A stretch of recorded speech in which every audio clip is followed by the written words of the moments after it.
thanks everyone for joining.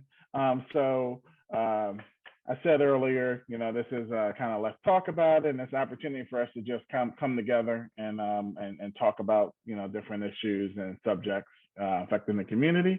And I'm sitting in for Robert Carter, who set this all up and had to go out of town. So we'll start with some introductions. So we're fortunate to have 3 police officers.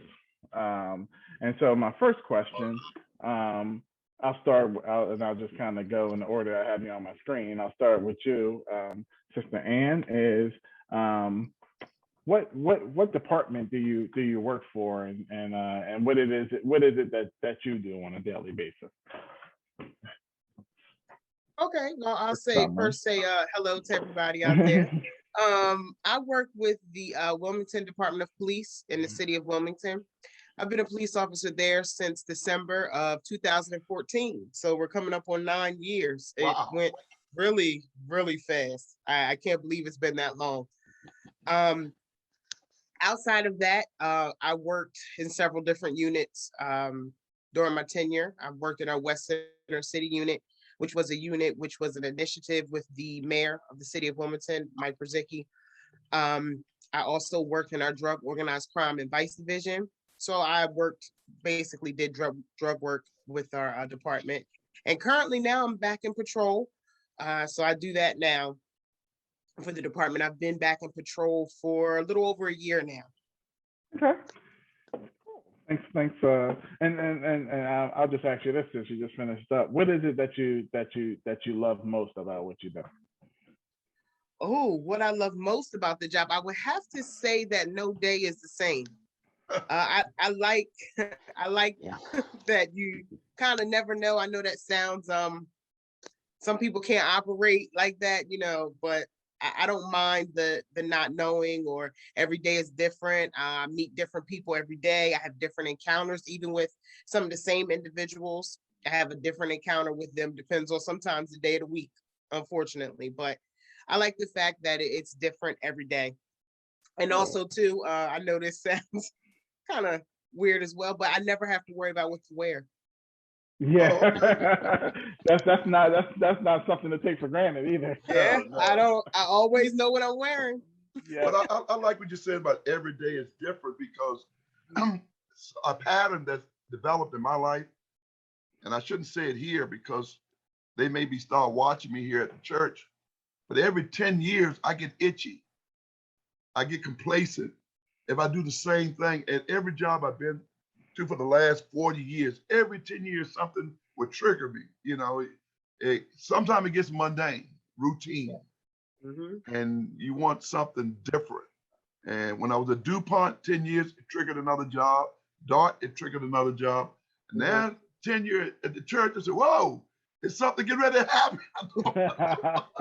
But I like what you're saying. Every day is different. So when your 10 years is up, I'm gonna get back with you and say, how you feel now? Well, hopefully I'll be a sergeant then, so I'll have a new responsibility. Okay, well, that's something different. Now that's another 10 years. And then, when I make lieutenant and then captain and special chief, All right. All right, we'll see. I'm gonna get back with you in 10 years and see. Thanks, Sister Ann. Brother Purnell, what department do you work for? What it is that you do on a daily basis, and what do you love most about your role? Okay.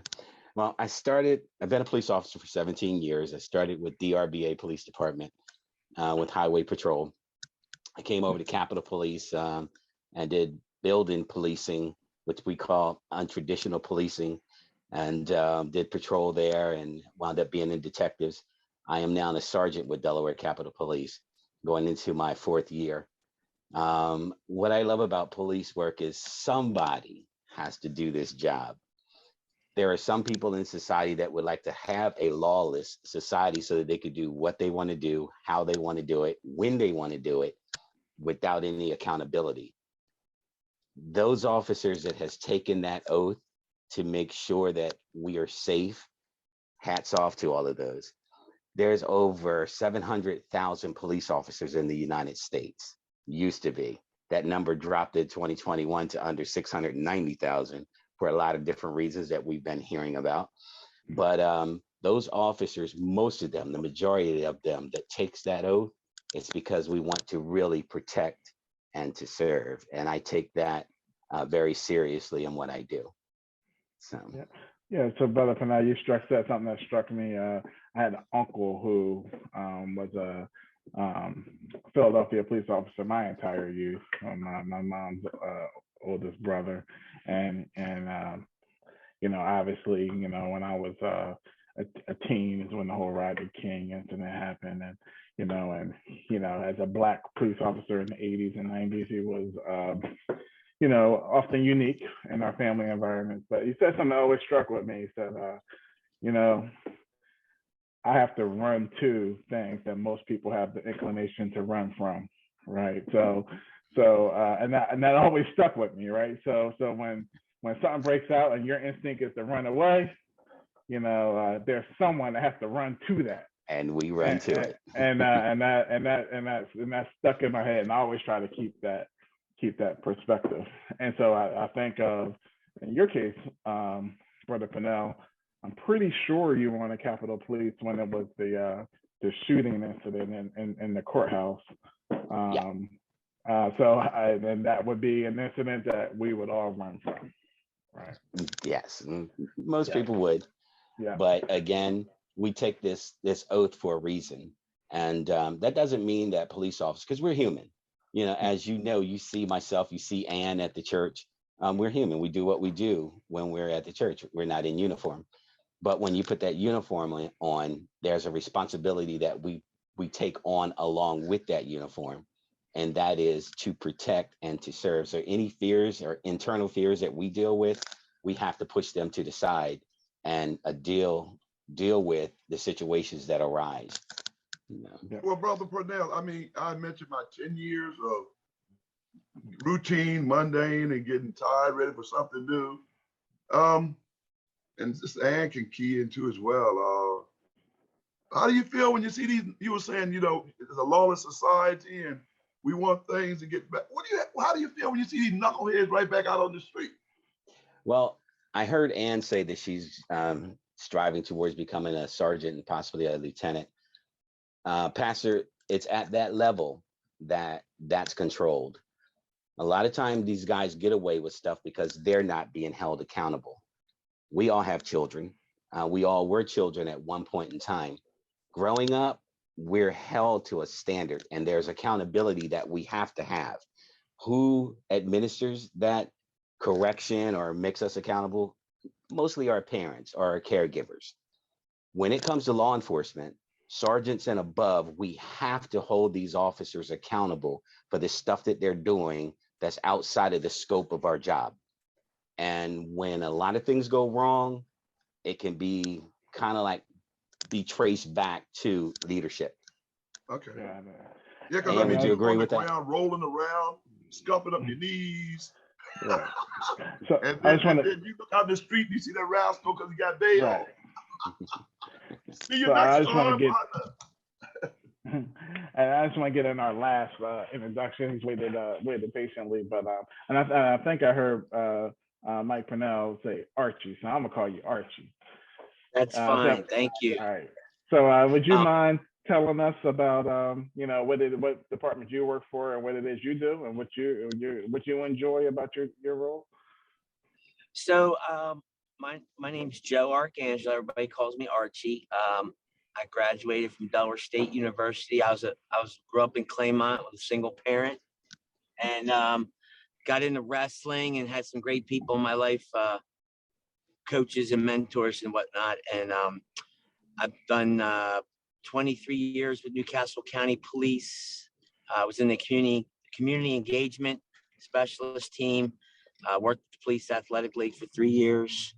My last 3 years, I just interacted with the community and tried to be a problem solver and put out fires before we had to make arrests. So if communities were, fired up about a certain topic, or neighbors were fighting, or there was some type of issue, they would send me in to kind of like problem solve and try to defuse it, de-escalate, and then see how, the calls for service would drop or if they increased or whatnot.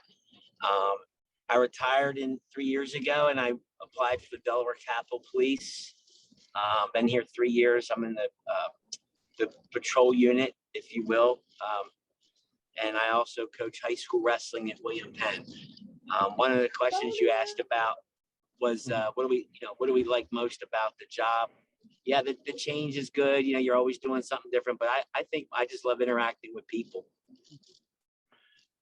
Yeah. Thanks very much. And I'll definitely have some follow-up questions for you, Archie. But I'll say and I'll ask you all to kind of weigh on this. Anyone can jump in. I won't call you specifically, but do you think social media has had an impact on your job? And if so, what do you think that impact has been, for the negative or positive? I'll start, and then somebody else can jump in with that. Social media has a tremendous impact on our job. Because mostly when you see incidents that occur with police, a lot of times they don't always show the good things that happen with police. It's normally the bad things that happen. And like I said earlier, there's over 700,000 police officers in the United States. And you have that percentage, it's probably not even 1 to 2% that are the knuckleheads. And that's in every profession. There's over 450,000 clergy in the United States. The majority of them are good preachers and pastors and bishops. But we've had some out there that it hit the news, some of the stuff that they do. So media plays a very important role on how it's going to bring light to certain things. They can either make or break a situation. They can make or break a person. They can make or break an establishment. And I look at media on a consistent basis. For instance, there was a shooting yesterday in Philly.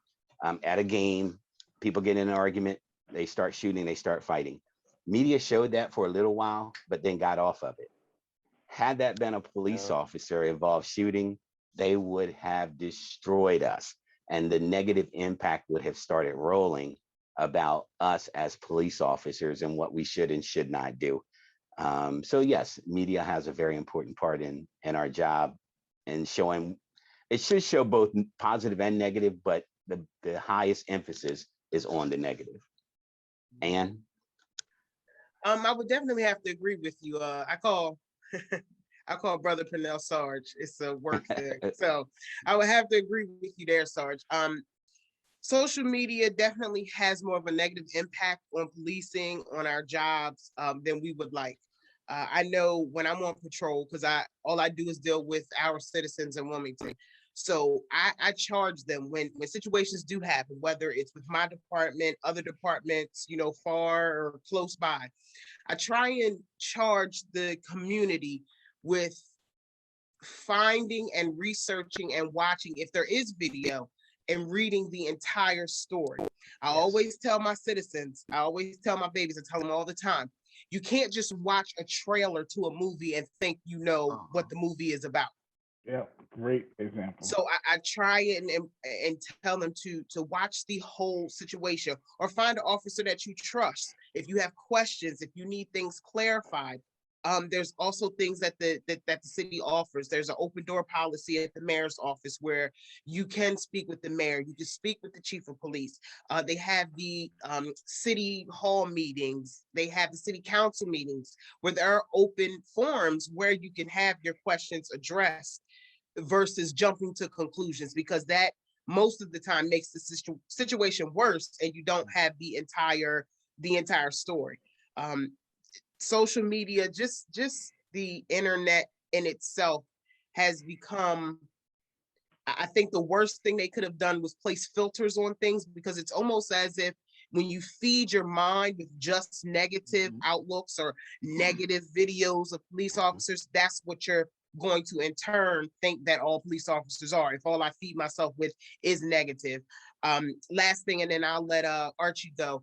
I always try and tell the community as well. I know some officers don't do right things, whatever the case may be, but I also charge them with getting on our department's website. And I'm sure most departments nowadays have websites, they have Instagram pages, they have Facebook pages. Get on our websites and see the positive things that we do. Because I know with the Wilmington Police Department, our social media platforms addresses the good and the bad. So Mr. Archie, it's on you. I think that, when we were all growing up, we had Channel 3, Channel 6 and 10, and that's where we got our news. It was, in the morning, afternoon, and at evening. And if you stayed up late at 11, that's when you found out stuff. And then it was done, whether it was police or any type of incident. I think the social media, it's out before anybody else, gets there, reporters, all that. So, and these young kids are just watching, like you said, they're watching the trailers. I think that there is a place for social media. I think the body cameras, all this stuff that can help us with our training and things. But, it's sad to say, but I think that the social media not sad to say, but it even helps, I think, officers be more accountable for what they're doing, especially the bad ones. You hope, though, like these are isolated incidents that we're watching, and like Sergeant Purnell said, it just blows up and goes viral, and before we get the facts, it's like everyone's already made their opinion on what happened. But I think in a case where you see a misconduct done, criminal negligence on an officer, that it can be a good thing to expose bad cops. But it's the good cops that, they have to grab somebody, push them up against the wall because the guy's pushing back and there's no sound. It looks like the officer's, overusing force, when you really don't know that by watching a little, 10-second clip. So Archie, I'd like to follow up with you because I think you have a unique perspective, right? So as a Caucasian officer and sometimes African-American settings, and it sticks out right to me that you graduated from Dell State. So clearly there's a comfort level there. So what do you think are some of the common misperceptions of police officers, particularly that may be a misconception about you? Well, I think sometimes, depending where you work and the culture, and if you're in a Hispanic part of town, or you're in an African American part of town, depending on that area, you have to know how to relate and understand people. And sometimes as a white officer, people from different ethnic groups might think that, well, you don't have any life experience. You grew up a certain way and you don't understand the struggles that we have in this area or in our lives. And I just have a unique spin that I do understand that struggle, because I grew up a little bit different. I didn't grow up, I grew up very poor, a single mom bartender. So I have I can relate with just about anybody. So I have that life experience that I can apply. So I don't push the panic button on certain things. I kind of let the dust settle before I respond to it.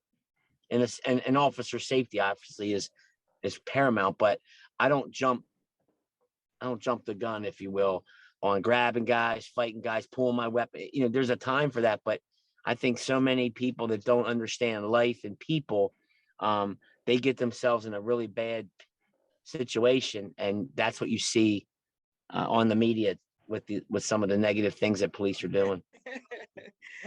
One of the one of the things I hear often, obviously being in patrol, right there, boots to the ground. I'm usually first on scene. When you're in patrol, you're first on scene to any incident, whether big or small. A lot of the community, and I work in an urban city. The citizens look like me. We look like each other. But the misconception is that I've been brainwashed, or I'm a sellout because I chose to be a police officer. And what I tell people when I am faced with that comment, I let them know, especially working in an urban city, and nothing against our white officers, because I love you guys just the same. But at times you are lucky that someone that looks like you showed up to the incident. Usually when you tell them that, it takes them a second, and then they actually think about the situation. Not that all white cops are bad. Let's go ahead and put that out there. Hispanic cops, Asian cops, whatever. We all do the same job. We all took the same oath.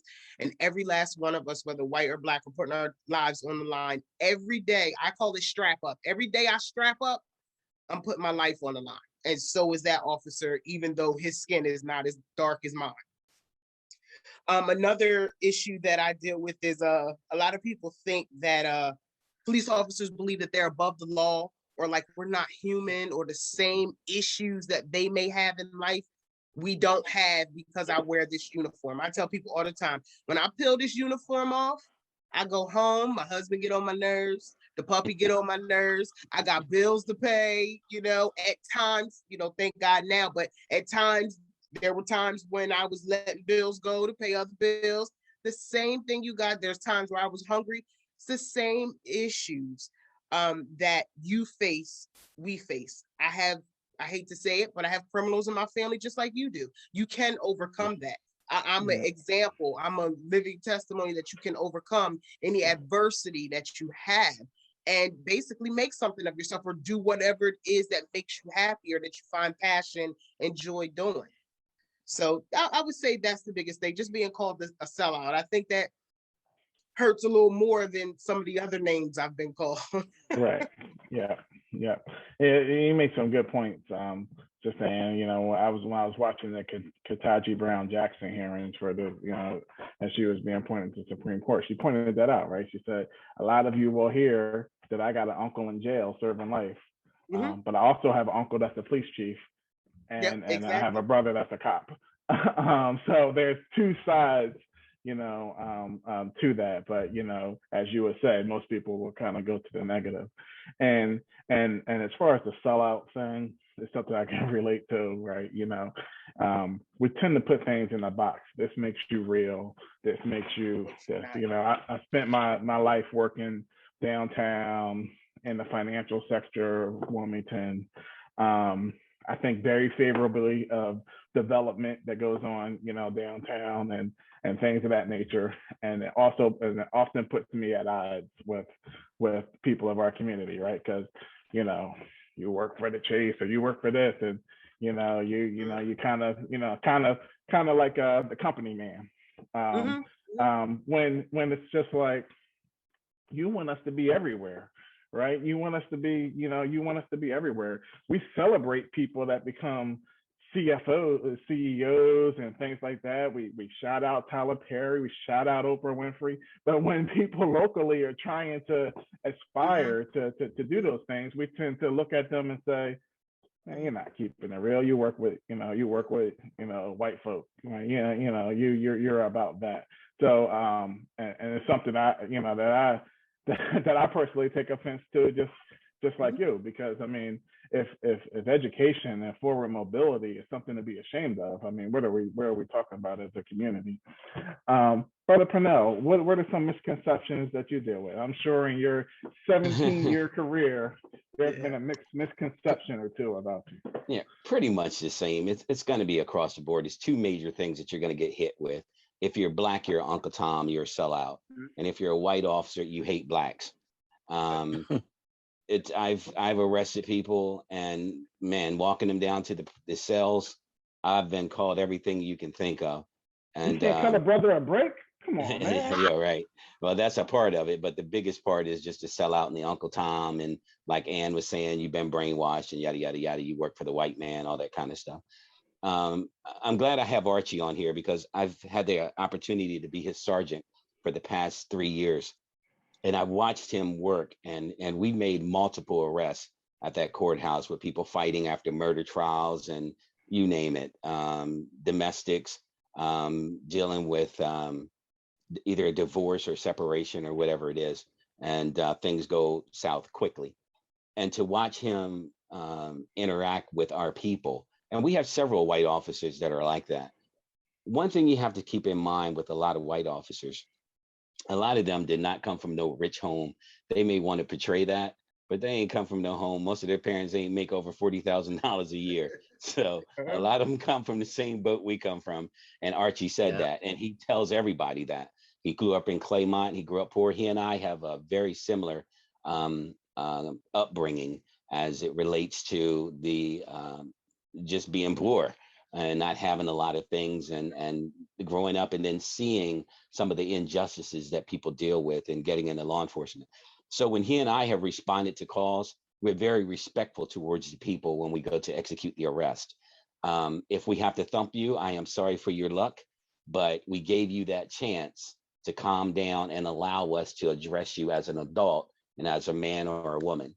But when you choose to act like you don't respect that, then we're going to do what we have to do. And you can call us whatever you want to call us at that point, but you will be arrested and taken into justice for whatever you did.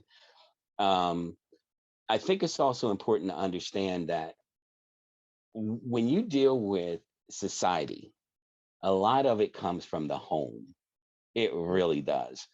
If your family was raised talking about white people and you came from a Black home, that's going to portray that's going to come out. I mean, and then vice versa. If you're white and you sat around and you talked about Blacks on a consistent basis, now when an officer comes in contact with you, that's kind of like what you're going to portray. You do get involved in certain groups and stuff once you grow up, but a lot of the mentalities that we have comes from home and our upbringing. No, I thanks. think Very y'all need well to be said. heard. I'm sitting here listening, and just the fact that you chose that career, that makes you a unique breed. Mhm. I don't want nobody shooting at me. I, to, I to, don't, to, to, I don't need the agony. I mean, I'm the river.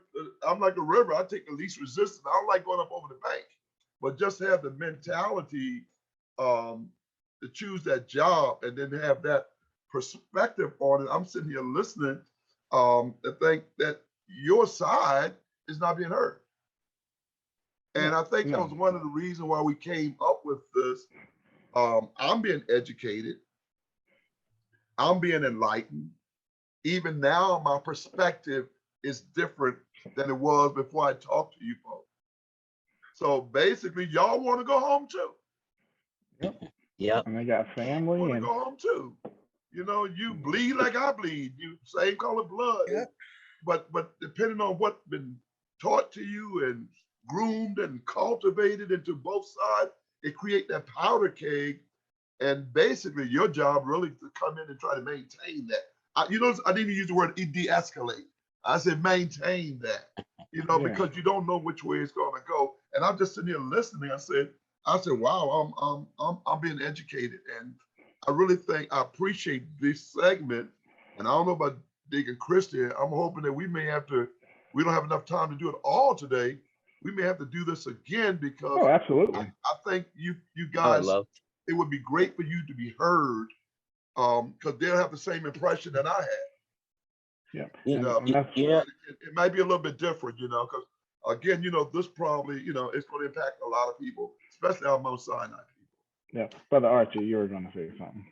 Well, I just think that this is a great opportunity for people to get together and talk. And I really think that all of us, if we ever get an opportunity to sit down on the stage and do this in front of kids, like a high school age, where we could do like an outreach program and maybe talk about our life experience, why we chose the profession. I mean, and ways to relate with police officers who approach you and things, because not everybody, and we always talk about training and funding the police, but I really think it starts with recruitment and what type of person you're bringing. Not that like I couldn't make a bad mistake and hurt someone, like it wouldn't.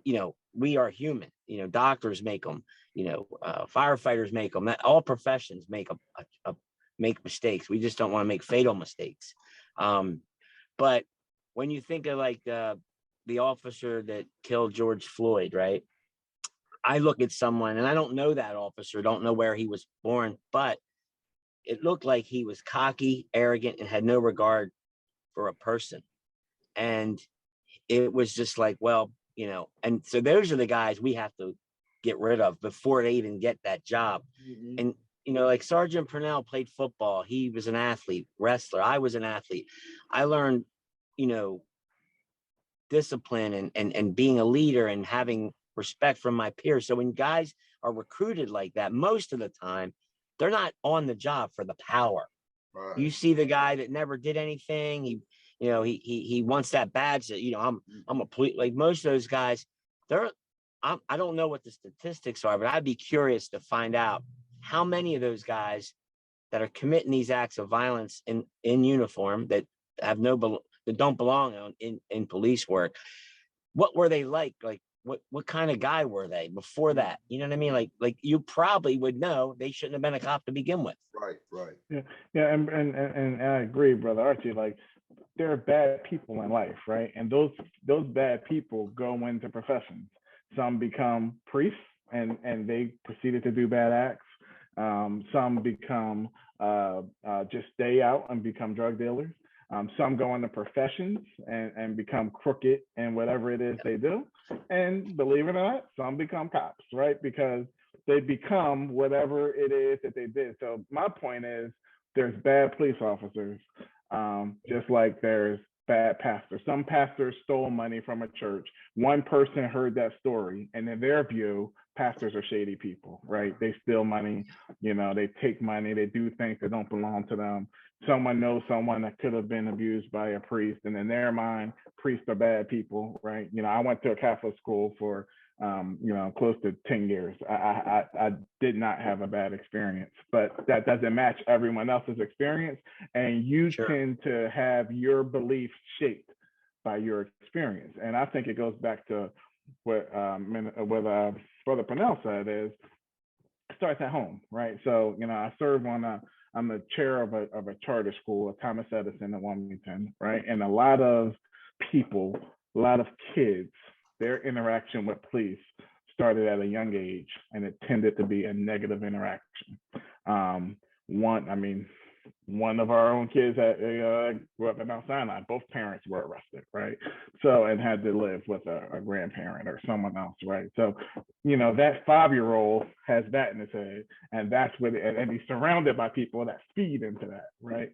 And that's what you're dealing with, right? That 5-year-old becomes an 18-year-old, and he was told and experienced certain things, and his interaction with you before you say a word has been clouded by those 13 years that he spent growing up. So I think that's something that you have to deal with. The other professions don't have to deal with.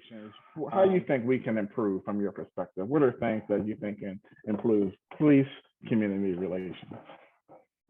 I would say just having realistic expectations of one another.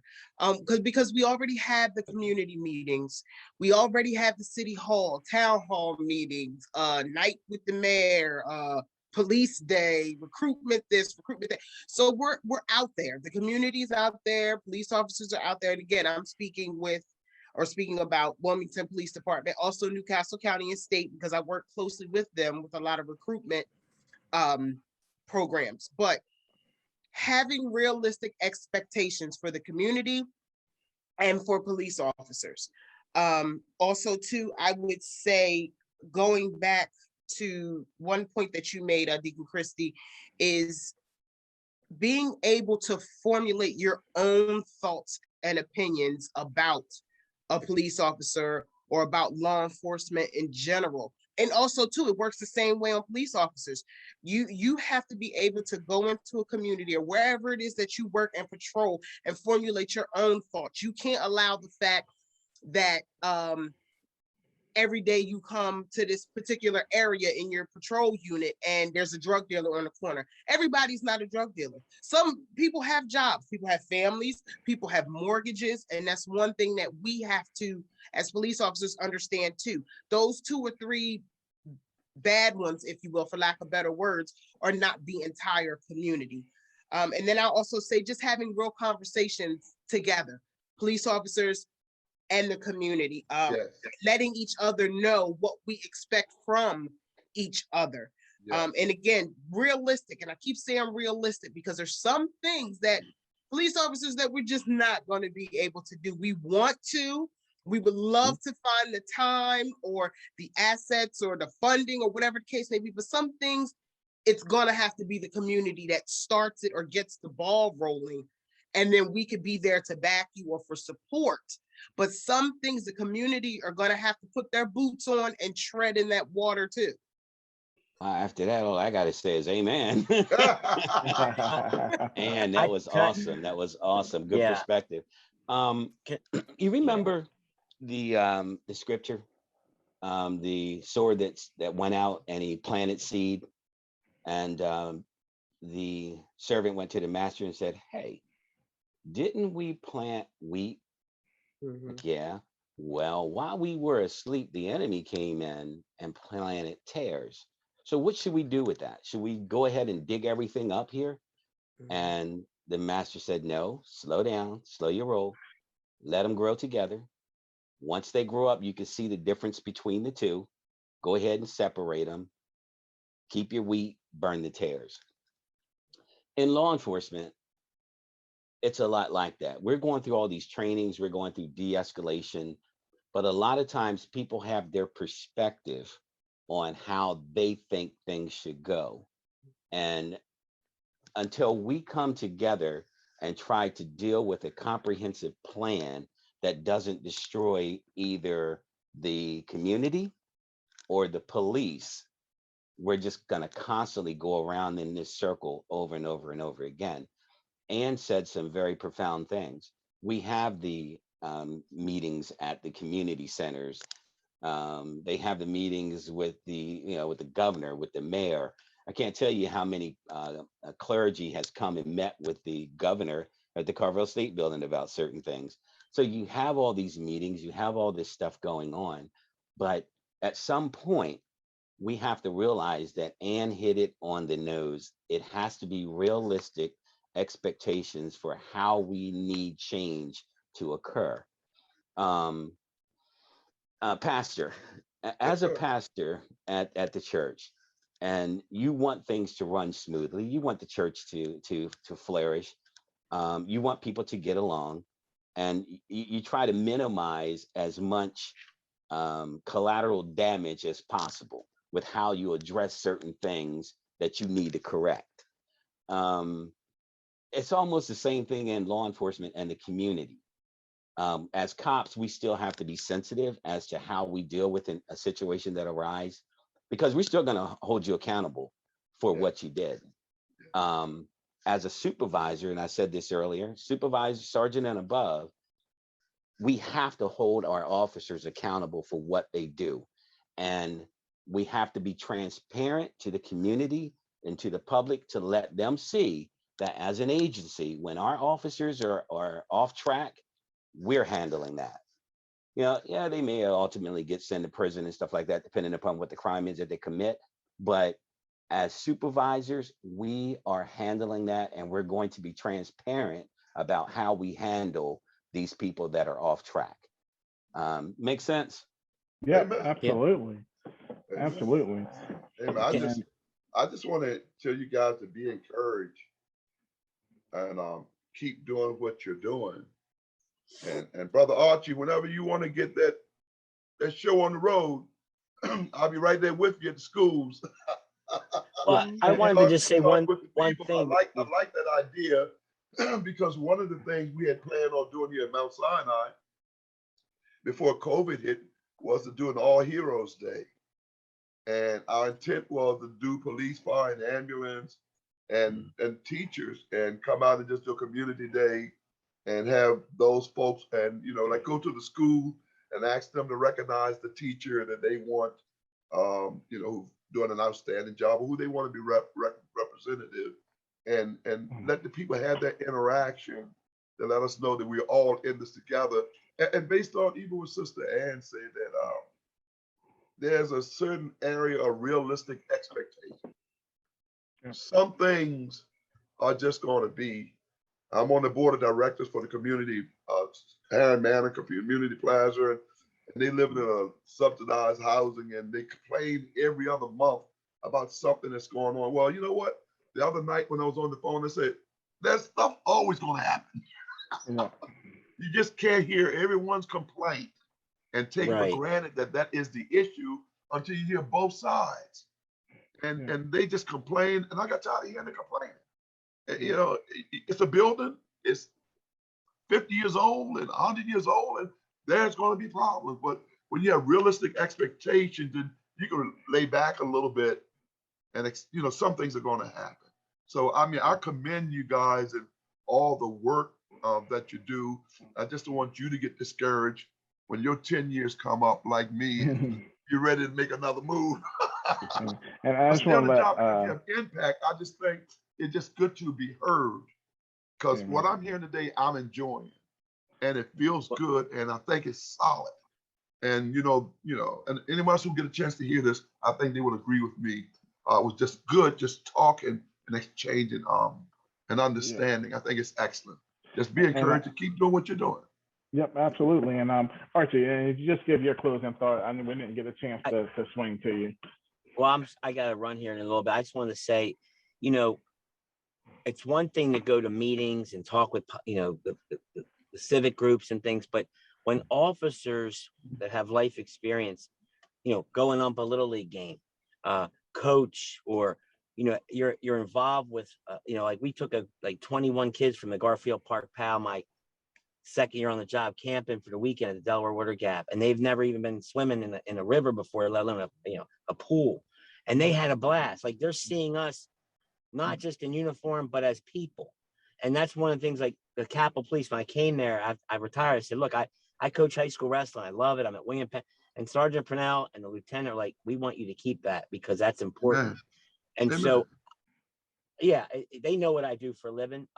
One of my kids, he was a freshman. He came here, and then he didn't know I was a police officer. And midway through, his grandparents didn't know. And like, oh, well, him and I are tight, and he understands, hey, that I'm here for you. Like, those are the type of interactions that we as police officers and our departments have to give us time to do. I think that's how you build that community trust, not just going to a carnival in your uniform or sitting at a dance. Like, you got to take off the badge and all that, and you got to get your hands dirty. You know what I mean? Sure. But I just want to thank everybody for taking part. And I think, like Pastor said, we'll need to, we intend this to be a series, and we'll come back and we'll talk about this some more. So, and Mike, Archie, thanks so much for joining us. Amen. And thank you guys for participating and for such great spirit. And again, we're going to do this again. Thank you for your time.